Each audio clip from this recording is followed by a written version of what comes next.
बंदरिया खाए सेवैयां। एक थी बुढ़िया, उसका एक बेटा था।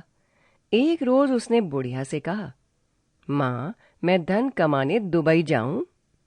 बुढ़िया बोली, बेटा, तुम चले जाओगे तो मैं अकेली हो जाऊंगी। हमारे आंगन में खड़े नीम के पेड़ पर बंदरिया रहती है ना, वो मुझे चैन से नहीं जीने देगी। बेटे ने कहा, चिंता की कोई बात नहीं, तुम मेरा लठ अपने पास रखना और जब भी बंदरिया दिखाई दे उसे फटकारना।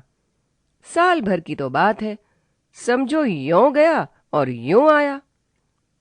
माँ बूढ़ी थी, मुंह में एक भी दांत नहीं था, वो कुछ भी चबा नहीं पाती थी।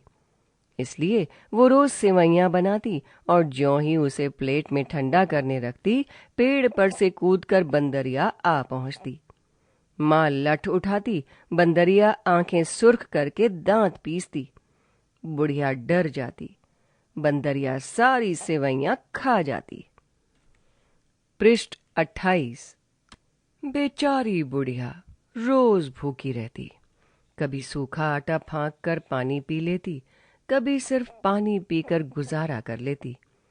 नतीजा ये निकला कि वो दिन ब दिन दुबली होती गई। आंखें गड्ढे में धंस गईं, चेहरा उतर गया, सूख कर वो सलाई सी हो गई। जैसे तैसे एक साल बीता और बेटा लौट आया। उसने बुढ़िया की खस्ता हालत देखी तो हैरान रह गया। बोला, माँ, तुम इतनी दुबली कैसे हो गई? कौन सा रोग लगा है तुम्हें? बुढ़िया ने विस्तार से सारा किस्सा सुनाया।